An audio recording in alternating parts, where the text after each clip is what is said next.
Okay, so the last video that we did, we had talked about making sure that when you take photos of people that their eyes are sharp. Part of it's because when you look at a photo, the first thing you do, just like when you talk to someone, you look at their eyes.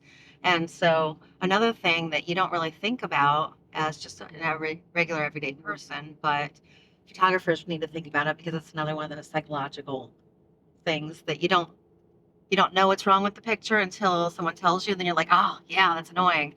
Okay, so when you take a picture of a person and the horizon is behind them, let's say they're standing at the beach and you can see the horizon behind them.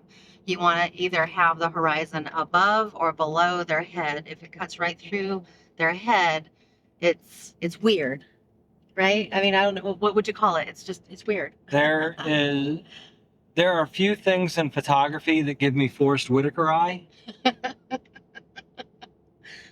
and that is nails on a chalkboard to me. Yeah. When I see horizons going through people's heads, they're so easy to fix.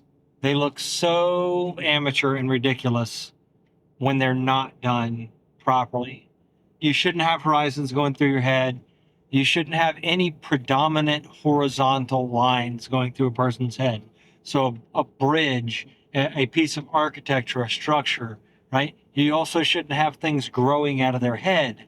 Like Like if a there tree are line. light poles or trees Yeah. and things, like, I mean, I understand if there are trees, like a whole group of trees behind a person, that's one thing. But when you have like a random light pole or, a branch that is just sticking out of the back of somebody's head. Just have them take a step to the left, or you can kneel to take a picture, or whatever the case may be. Stand on a rock to take a picture of someone.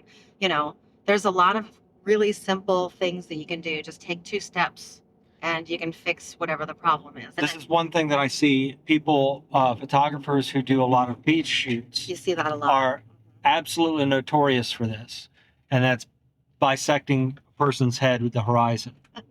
So if you were wondering about John's pet peeves, we found one. It's one of those things where it will separate an amateur from a pro, big time. Something that I'm learning being an amateur, you really have to remember to pay attention to your background. I focus so much on my subject that I'm taking a photo of that sometimes I forget to pay attention to the background.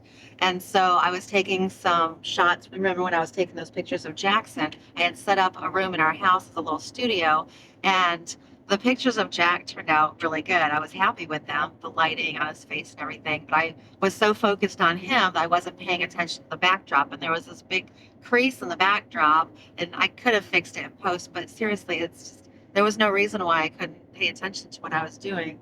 But you get so focused, you get tunnel vision, and you forget to pay attention to the back. So it's easy to have a plant growing out of someone's head if you're just so focused on that face and not behind them.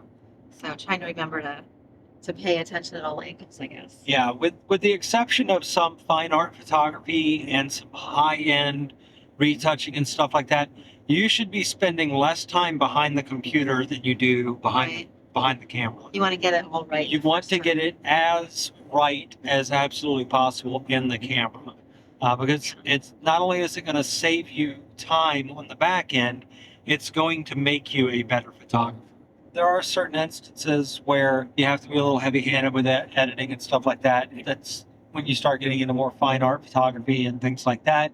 You start removing and replacing objects. There's a place for that, but it's not in portraiture. Yeah. Definitely not in portraiture.